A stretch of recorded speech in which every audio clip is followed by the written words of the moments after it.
You're listening to the Governor's Podcast, which is hosted by school governors, for school governors, and for all involved in or impacted by education governance. On the Governor's Podcast, we have open, honest, and transparent discussions about governance in the UK education sector, sharing and providing insights into the realities of entering the boardroom, sitting around the governing board table, and leaning in.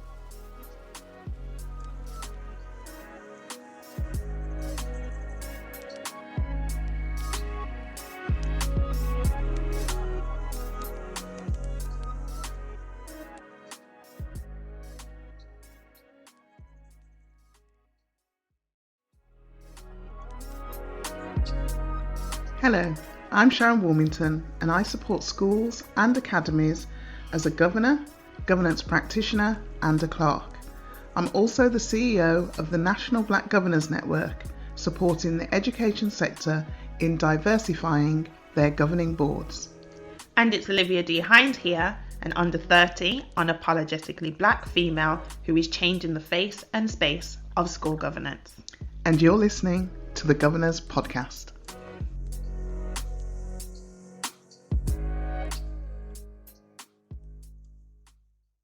Okay, let's get into today's topic. So, Zoom or Teams? Zoom. Oh, that was quick. No hesitation, no deflection, Wow. no nothing. Yeah, for me, Uh-huh. Zoom all the way. Why? Because Not that I disagree, but you can get more people on the screen. Okay. Mm-hmm. You can private message. Yes.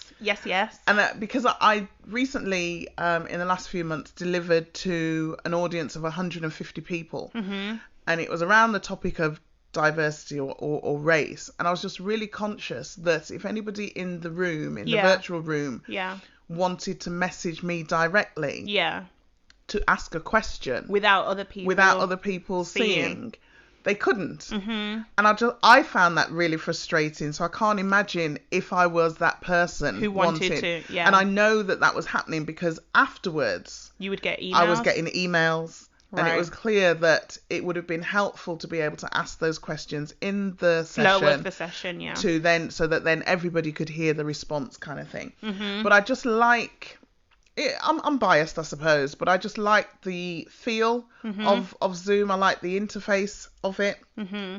It's really easy to set up. Whenever I don't have a Teams account. Right, okay. So anytime I'm on a Teams meeting, it's through invite. Oh, right, okay. Mm-hmm. And they have got some new features and good features. You know, recently you can have breakouts. I think they've had to kind of do they've quick had to upgrades. Oh, absolutely. They've had to up their game to compete. But also the demand. Mm-hmm. Absolutely. Mm-hmm. But if I have a choice of a platform. meeting with 3 or more people, I prefer Zoom. Okay. If it's a one-on-one or just a couple of people, then I'm not fussed either way, to be honest. Yeah, I hear you. But I like to see people's faces. Mm-hmm. And yes. So you sit in gallery view most of the time then? I sit in gallery view most of the time. Mm-hmm. And yes, some people switch off their cameras. Sometimes I switch off my camera. Yeah. But when you've got your camera on, it's nice to be able to see you. Yeah. And on Zoom, you can scroll through. So you a can lot of the only see a certain communication- amount, but you can scroll through and see people's faces, especially when people are asking questions and things like that. I was going to say, because a lot of communication is non-verbal. So obviously being able to see someone, obviously if people feel comfortable, because some people have their cameras on, you wish they didn't because they're, talking in the background, and even though they don't have them, there's distractions, or they're doing something where they're like, switch off your camera for a moment. That's okay. Yeah, and like that's if okay they now. get up and walk out the shop. Yeah, it's like, and you're the one that's talking. It's like, whoa, did I say something? And it's really weird because even in those, as you say, just for a second, like we're in the same office, and if you need to walk past, which means you're going to be in my camera line, I will just switch off the camera for that moment to let you go past. Yeah. Just out of courtesy for both parties. You don't want to be seen, in the back of somebody's meeting. Yeah. And I think personally it is distracting as well. Yeah, it can be. For other people. And sometimes you have to put people on mute. And you can do that as the host. And it's like, we've been at this a year. I constantly check that my camera's on, my microphone's on mute because, sometimes you'll hear the interference and you're like, does this person, they're literally rustling over the microphone. And you're like, come on. I think for me, it's just a habit. I constantly check. I think the funny thing is when you then do want to speak and you forget you're on mute. The number of times people have mouthed things and you're like, they don't realize. But I would definitely say just virtual meeting etiquette, I guess it would fall under in terms of things like being on camera and being respectable or respecting those who are also in the meeting with you. It's respectful. There we go. No, but you also want to come correct.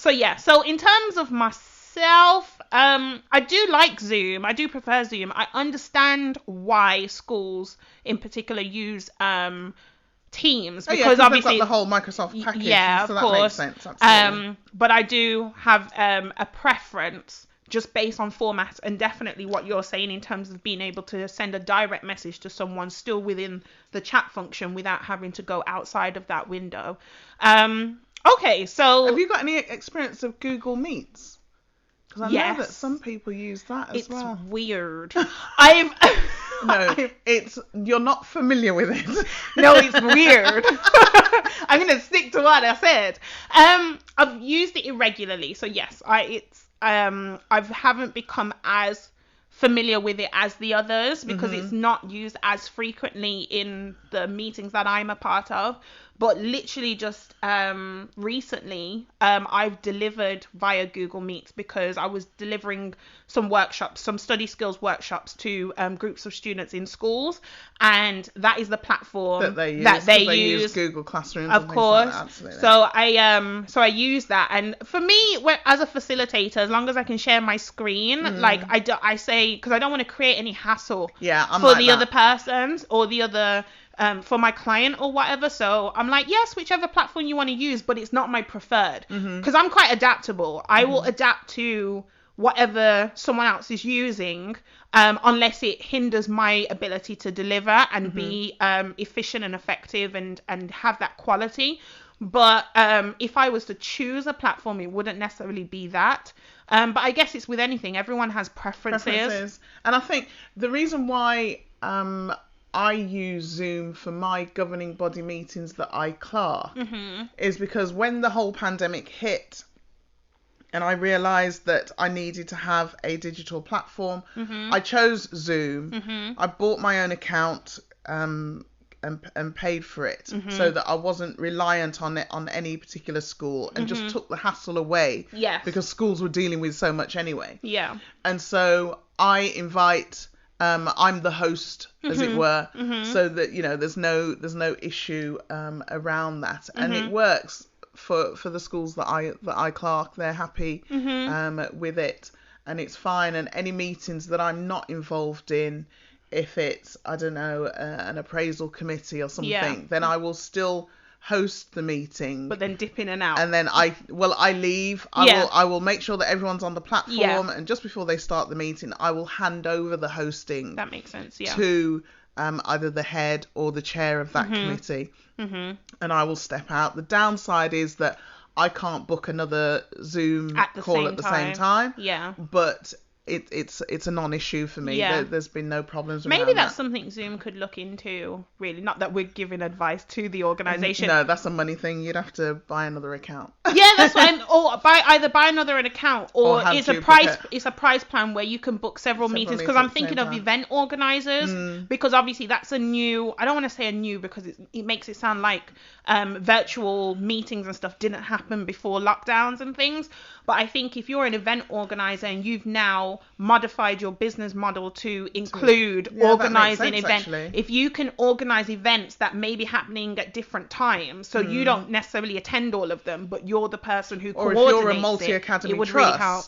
And you have... There you go. Because I remember being part of a multi-academy trust, and when you've got 8 or 9 schools, Yes. at some point there will be meetings on the same, because otherwise you just haven't got enough days. Of course, there yeah. will be duplicate meetings going on across the trust Yeah. on the same day at the same time, kind of thing. So yeah, that makes sense. Yeah. So just moving sideways slightly, still staying with the technical. What about we've spoken previously about meeting papers. Yes. What about governor portals? Yeah. So you've got the technology and you've got the papers. What's your favourite, if any, meeting paper portal? Meeting paper portal. I know what you're talking about. You're talking about literally where papers are uploaded by the clerk, and that's where you access them. Well, I've had experience of a couple. I literally don't even know whether I should mention them or not, based on how I feel about them personally and professionally. Well, it's personal opinion. You're entitled to that. That is true. But what I will say broadly is that I've had experiences of one that I like, because I can download the papers as a PDF and then upload it to the app Notability. I think you mentioned that, actually, where I can annotate. And what's that called? That one was BoardPacks. I remember that. That was BoardPacks. But BoardPacks doesn't exist anymore. I don't know if it doesn't exist, but I know they weren't planning to upgrade the features, so that's why it's been superseded by an American version called BoardEffects. By BoardEffects, yeah. So I actually do miss that feature from BoardPacks, but I understand as an organization you make a decision for the whole and not for like individual within it. Like, I mean, I never expressed that I wish we could keep it, because I'm someone who embraces the new. So if we were moving to BoardEffects, which is the new and the most updated, I was thinking, okay, it would be better. There are features that are better. Yes. Except that one. So you can't download your PDF anymore, which is a bit frustrating for me, because the annotation feature, I don't like it. I'll say straight up, I don't like it. It's not intuitive. I'd say it's not user friendly, in my opinion. When I first started using it, or when it was first implemented, I would write stuff and you have to remember to click save. So you could be annotating away, but say the app closes for any reason, everything you've just annotated, it didn't save it at all. So that was annoying. And also, even when that happened, even like in terms of changing pen color, you know, because I may use a different color for different notes. So one color could be used for questions, another one could be used for like a comment or something, because that's how I operate. And it wasn't as fluid. And you would go to use the pencil or go to use your hand to scroll and it will write and things like that. And it was just a bit irritating to start off with. So I actually annotate less because of that. Oh, wow. Because the frustration does that impact the input that you give to the meetings? No, but I say no because of how my brain works. So I'm very self-aware, and I know that I can store masses of information in my head, and I listen intently when I'm in meetings and things, and I can consume information and stuff. It's just the notes would help. It guides the reading, especially when you've got papers that are particularly lengthy. Otherwise, it means that when I read, I have to I can't skim read and jot down here and highlight here. It slows down the process of preparing for meetings. It's really weird, actually, because I was in a meeting this week and I'd downloaded, I'd done my usual PDF, all the documents that had arrived in Word, and then merged. The beauty about online portals is many of them you have to PDF the document. Yes, that bit. Some do. So there's no formatting issues. I think GovernorHub you can upload Word versions, but the one that you spoke about, it has to be a PDF, which I really, really like, because it does force you to do that. But I PDF'd and then merged and then downloaded them to my Notability so that I could annotate. So that I could annotate beforehand, because they'd asked for any comments in advance of the meeting, if possible, to aid discussion. And I did that. and they really appreciated it. And it's the first time I've actually sent them in advance, because my notes usually only make sense to me. Yeah, I totally get that. Because you just make notes. So I was making more conscious notes because I knew I was going to send it. Yeah. But what they said in the meeting is that sometimes during the discussion you can't always note down what people are saying. Yeah. So having annotated notes does make it easier when they come to revise a document, especially if they're putting something out for consultation. Yes. Or something is in draft. Yeah. Like I would do it if I'm reading through policies and things. Oh and yeah, of course. Maybe the odd typo or whatever, which I won't necessarily say in the meeting. No, you can send them to the I just send that. I send that. If anything, separately. In the meeting, you say, I do have some things, some there's a few amendments typos, I would make, but I'll send those I'll to you send afterwards. those to you. Because I just think dealing with typos in a meeting, I'm thinking, really? No, that's a waste of time. Yeah. It doesn't. Yeah, it's not content based. Yeah. It's a slip of the finger or something. It happens. So I like, and yeah, I suppose this is a bit of a plug. I should say a non-sponsored plug. Yeah. But GovernorHub. I've never tried it, but yeah. Oh, none of your schools use it? No. Oh, right. Okay. No, but I'm familiar with it. I like the little owl. I like their logo. It's kind of cool. I like it because of its simplicity. Okay. And that doesn't mean that it's dumbed down or anything. It's just easy to use. So easy to use. And that's so important. I'm a technical person. I love things where I've got to explore and what does this do and what does that do and but most governors don't, especially if they are moving from paper to an online portal. For me, GovernorHub will always be the one. Okay. Because it's so easy to navigate. So have you ever recommended it to a school that you become a clerk?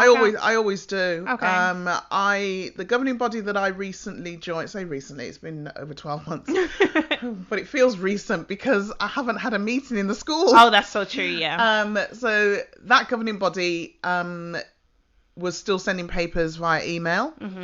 And during my first couple of meetings, they mentioned GovernorHub, and I said, yeah, absolutely, go for it. And then nothing happened. And I think it's because we had, there were other priorities, let's be fair, and all that. Yeah. And I sort of mentioned it at the last meeting, saying, what about?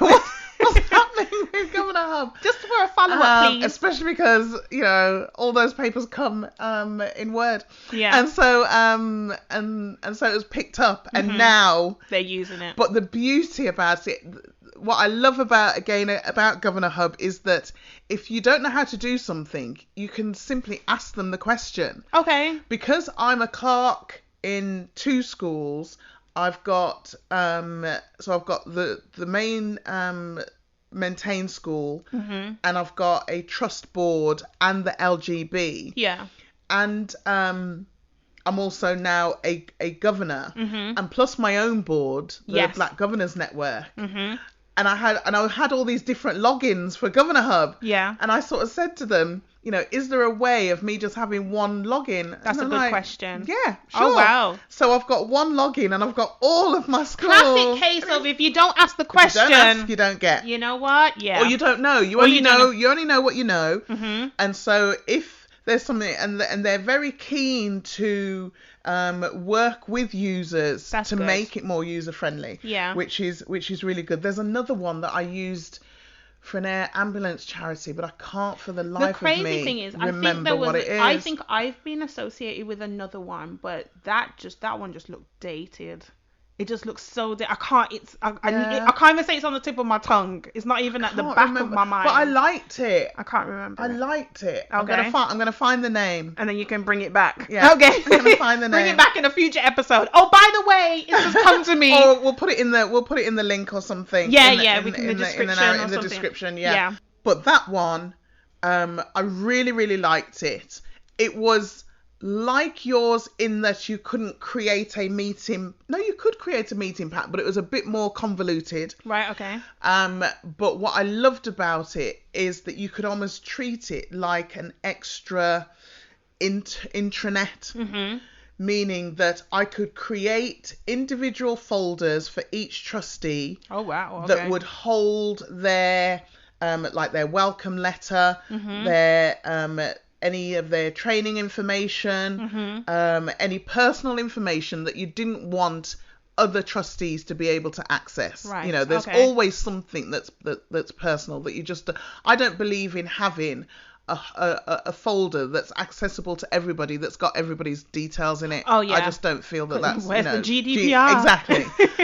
So I've got on my system, I have an individual folder for each of my governors. Right. Okay. So that I can drop in any information that I need to in there. Mm-hmm. So this one had that, and I could create as many folders as I wanted to. I could link to the folders. I could add YouTube clips. You're loving this one, aren't you? Yeah, I really did like it. I really did like it. And it worked well for that organization. Okay. But there are others, like in a school I used FireFly. Okay. Which was the school's internal system that the students and the teachers used, right, okay. And then they had the governor's element of it. So it was definitely an intranet in that sense. Definitely. And that everything, I think, has its place. It does, and everything has its strong points as well. Yeah, you've got to go with a portal that works for you, that is suitable for you. So if it's in a MAT situation and you've got, 40, 50 schools, I've been in a MAT with more than 40 schools that didn't have an online portal at all. So there was no synchronization or anything? There was nothing. Wow. Yeah. That would really help. Yeah. Wow. Otherwise it's just chaos. You may as well be individual schools. It was really, and then they moved to GovernorHub, I must admit. They then moved to GovernorHub, but at first... Maybe school, sometimes you're just in the process of transition. Absolutely. And you're really trying to make the right decision. Yeah, because what you don't want to do is to invest in one. Yeah. Because we did, one of my schools, it was BoardPacks that was, absolutely loved the system.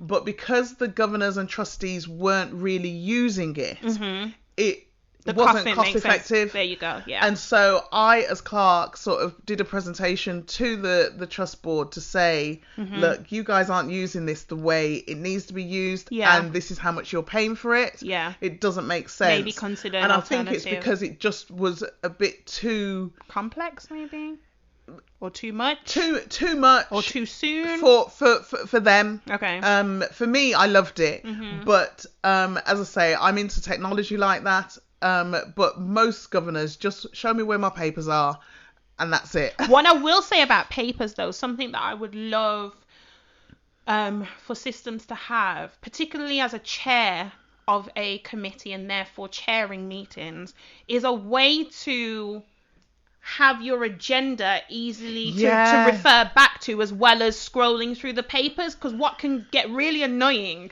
is you're on item 7 or something, and then it's like, as the chair, you've got to know what item's coming next, but you've got to scroll all the way back. Yeah. And then it's like, it's not just an easy switch. So that would really help. Some portals have clickable links that will take you back to the top. Yes. Yeah. But I understand, and when I merge my meeting packs, to me that is not a problem, scrolling back and forth. I don't have a problem, but I recognise that that's not easy for the chair when you're chairing a meeting. Yeah. So what some of my chairs do is they will just print the agenda. It's usually one side of A4. Yeah. They will usually print that and have that in hard copy, that then allows them to scroll back and forth. But having said that, now what I will do is, as well as adding the agenda to the overall pack, make it a separate I will item. also have it as a separate item. Yeah, I definitely think that will help. I mean, that's what I liked about BoardPacks, because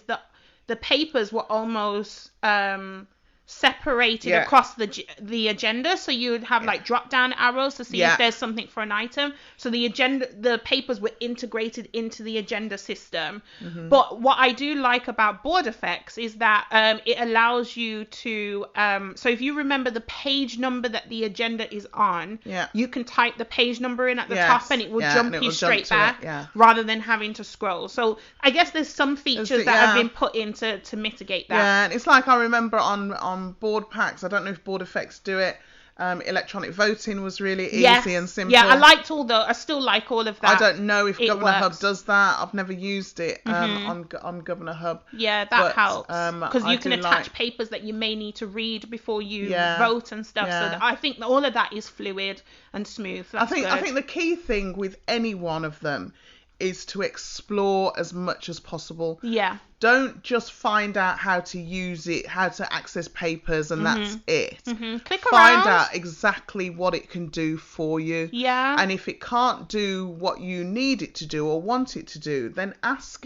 Because it may be, we're constant, we live in a world of upgrades. Yes. You know, Yeah. our phones are constantly upgrading. Installing the new software. Installing new software. Yeah. So organizations who have created these platforms, these portals, are constantly in research and development, Yeah. and will be looking at new ways to improve the service, the platform for the users. So don't be afraid to feed back to them, and whilst it may not happen now, it's something that could come in a new, 5.1, 5.2 upgrade. Yes. In a couple of months or so. Yeah. So it's worth having the conversation. Definitely. Feedback or feeding forward is very, very important. So I have a kind of a final question, unless you have other things that you want to discuss regards to governor portals. So in terms of like some of the platforms, or the platforms that I'm signed up to now as a governor via my schools, they have the option to send you a calendar invite when the meeting is put in. So what is your thoughts as someone who organizes meetings, as someone who is a participant in meetings that someone else is organizing? What is your opinion or feeling on getting that calendar invite just dropped in your iCalendar? Okay. I want to know. I actually wrote about this because I'm also part of the National Association of School and College Clerks in the first newsletter about diary invites. I've always done electronic diaries from the 90s. Okay. So I've always been very particular about how You format. I type appointments in my diary. And because I juggle so many different clients and everything is color coded. Yeah. Everything is just put in a certain way. It just is. And I think you were telling us about your file names at one point, and I'm not even going to apologize for it, because I need to be able to see at a glance whether that's a meeting, whether it's who it's with, or what organization. The reality is I book things in my diary with myself, so it's not just a meeting. It could be drafting minutes, something to do, could be an action, writing a report, it could be making a phone call. So they're all in my diary as appointments. So I don't have to-do lists. Anything I need to do is an appointment in my diary. It's got a date and a time attached to it. Yeah, that's a good way of goal setting as well, and absolutely. actually accomplishing your goals. Absolutely. And so if I get a meeting invite and it says meeting with Sharon Warmington, I am Sharon Warmington. So that in their diary, that works. But for you, but for me, I'm thinking, who are you? Or I'm meeting with myself for what? When I didn't put this in my diary. I don't know who you are, and you can't even click on the link and find out. Or you can't edit it your side. You can't edit it. So after spending the first 6 months of lockdown being very frustrated by this is the solution that I've come up with. Hit us with it. I put the meeting in the way I would normally put the meeting in. Yes. When the email invite comes, I just click add to the diary. So they think you've accepted it. So they can see that I've accepted it. Yeah. And it means that I've literally got a double appointment. Yeah, you got a duplicate. I can see there are two of the same appointments.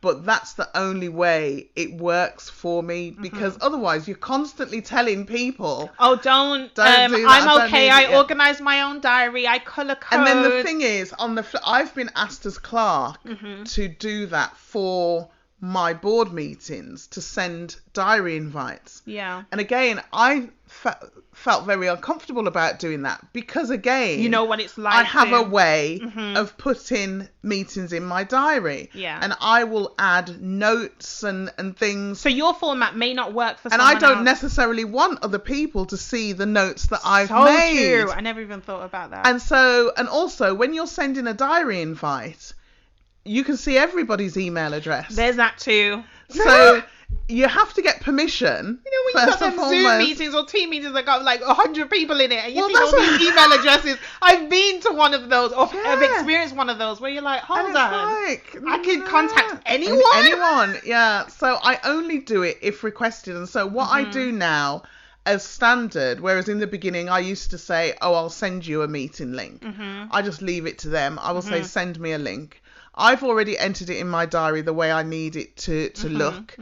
And whatever they send, I just click add, just so that I can get the link and click on that. You know what? Fine. You know what's funny? How emotional people can get about when you decline. I know.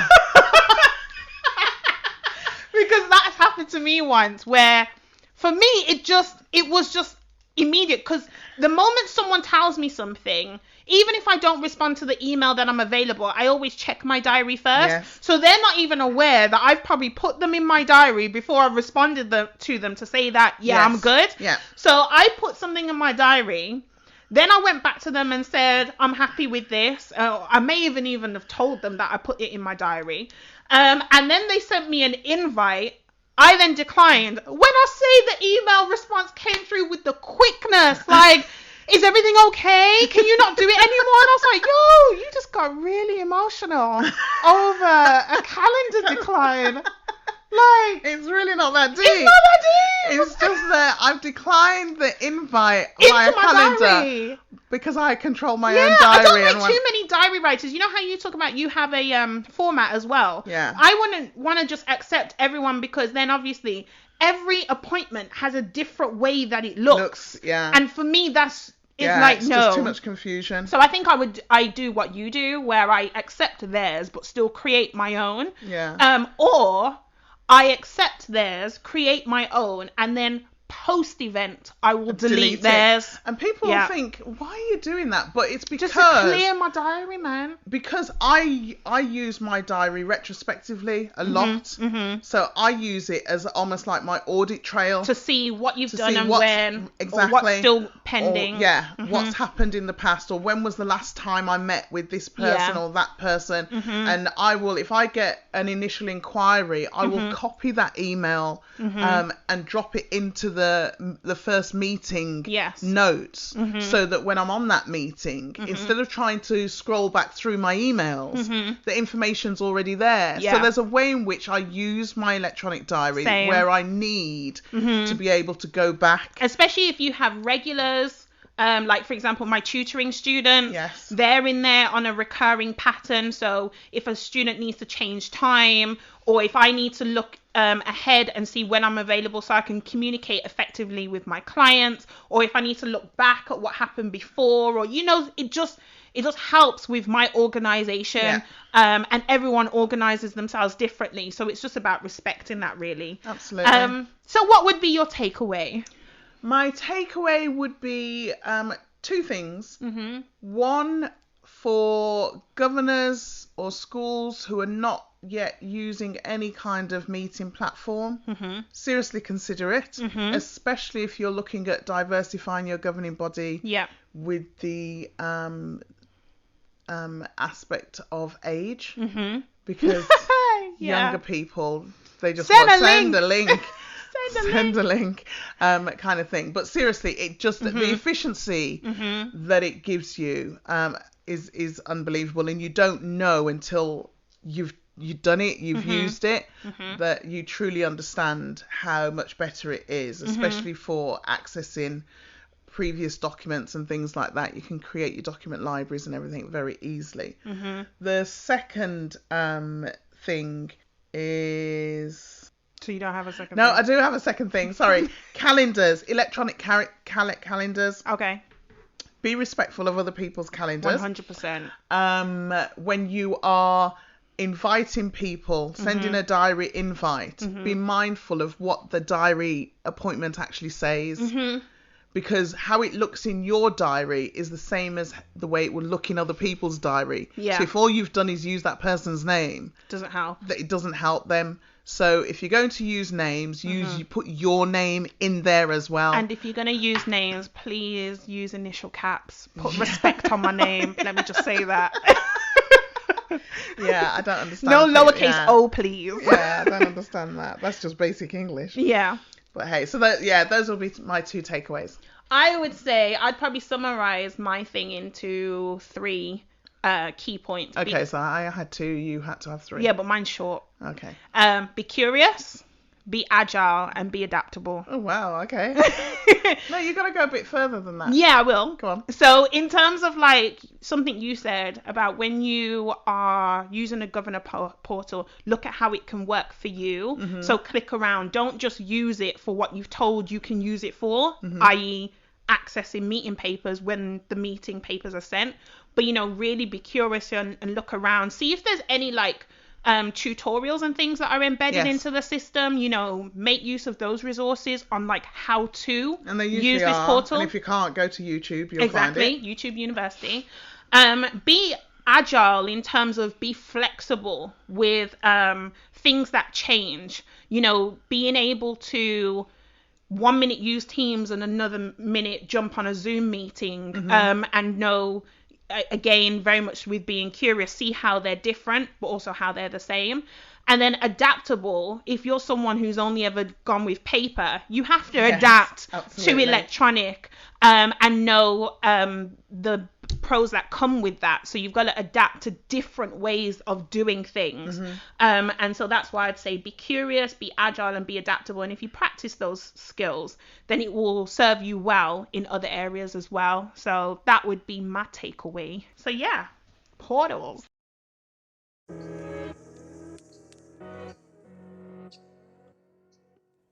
Thanks for listening to today's episode.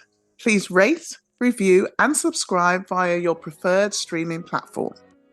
The Governor's Podcast is a brand of the legal entity Education Governance Solutions Limited and a free training resource for anyone. So if you know someone who is interested in becoming a governor or a trustee, please share this podcast with them.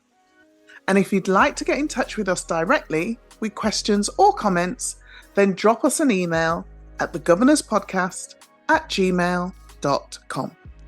You can also follow us on social media platforms at The Governor's Podcast. Let's connect.